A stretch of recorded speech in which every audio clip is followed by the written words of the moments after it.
ছুরি চাকু এখন আমারও পছন্দ হয়ে গেছে। আমি ফ্যামিলি ড্রামা খুব একটা করি না। রোমান্টিক কিছু আসতে যাচ্ছে তেমন একটাই আভাস পেয়েছেন নিশ্চয়ই। আমার কাছে পার্সোনালি দুঃখের এবং হচ্ছে নীল। আমাদের ইন্ডাস্ট্রি তো খুবই ছোট, তো সবাই আসলে নিজের কাজটাকে সামনে নিয়ে আসার জন্য কিংবা বড় একটা দর্শকের কাছে যাতে নিয়ে আসতে পারে এবং ওই একটু সময় এবং সুযোগটাও যাতে পায়, সেটাও একটা বড় ব্যাপার। তো একদিনে যখন অনেকগুলো কাজ চলে আসবে তখন কি হয়, মানে কোনটা রেখে কোনটা দর্শক দেখবে। তো সেই জায়গা থেকে আমার মনে হয় আমরাই তো সবাই যাতে নিজস্ব একটা সময় পায়, সুযোগ পায়, সেই জন্যও আসলে আমরা মনে করেছি হ্যাঁ অনেকগুলো কাজ চলে যাক, ওই কাজগুলো আমরা দেখব, এনজয় করব এবং পাশাপাশি ওই কাজগুলো শেষ হয়ে যখন যাবে দেখা, তখন আমাদের আরেকটা অন্য ধরনের একটা কাজ আসবে। ওনার সাথে এখন পর্যন্ত অনেকগুলো কাজ হয়েছে, কয়টা কাজ হয়েছে আমার নিজেরও আসলে সেই কাউন্টটা নাই। তো ছুরি চাকু এখন আমারও পছন্দ হয়ে গেছে, এখন কিছু করার নাই, এখন যেই কাজই করি না কেন ছুরি আর চাকু একটু আসবে। জোকস অ্যাপার্ট, 40% বেশি গ্লো, বিশ্বের 1 নম্বর গ্লো ক্রিম, নতুন গ্লো এন্ড লাভলি।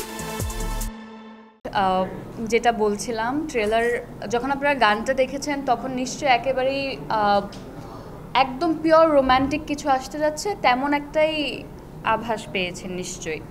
আর আজকে যখন ট্রেলারটা লঞ্চ হয়েছে, এখানে মনে হচ্ছে যে গল্পের মধ্যে আরও কিছু লেয়ার আছে এবং গল্পের মধ্যে একটু মিস্ট্রি আছে, ভালোবাসা আছে, ফ্যামিলি ড্রামা আছে।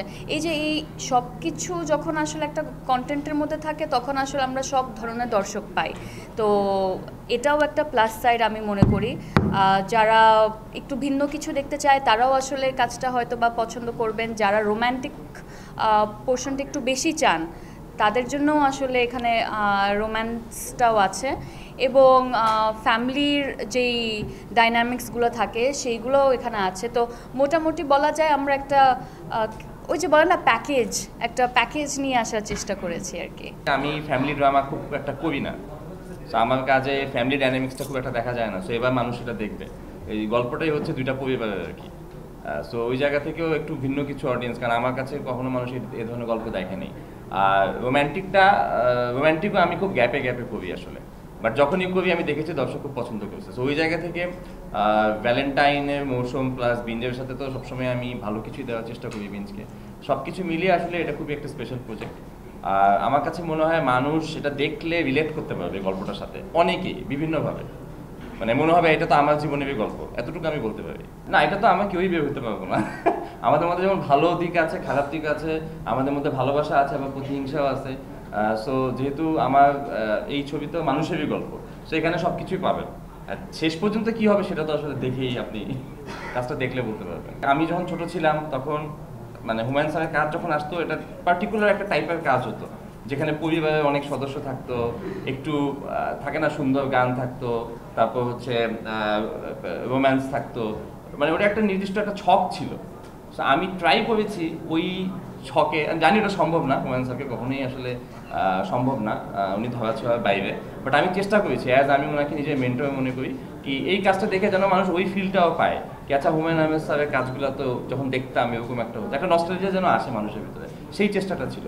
দ্যাটস ওয়াই এটা উৎসর্গ করা। এইটা আসলে মানে এটা ধরেন বলতে পারেন আমার ব্যক্তিগত জায়গা থেকে আমি সুখকে ব্লু কালারে দেখি সবসময়। অনেকে বলে সুখ হচ্ছে রেড, আমি এটা স্ট্যাটাসও দিয়েছিলাম কি সুখের রং কি, এখানে কেউ সাদা বলেছে, কেউ লাল বলেছে, সো বেশিরভাগই লাল বলেছে। সো আমার কাছে পার্সোনালি সুখটা, কারণ সুখের সাথে সবসময় দুঃখ দেখবেন কানেক্টেড, কিন্তু ওই যদি দুঃখের ফিলটা না থাকে সুখ কিন্তু আপনি এনজয় করতে পারবেন না। অ্যাবসলিউট হ্যাপিনেস বলে কিছু নাই, স্যাডনেসের সাথে হ্যাপিনেস থাকে। সো ওই জায়গা থেকে আমার কাছে পার্সোনালি দুঃখের রং হচ্ছে নীল।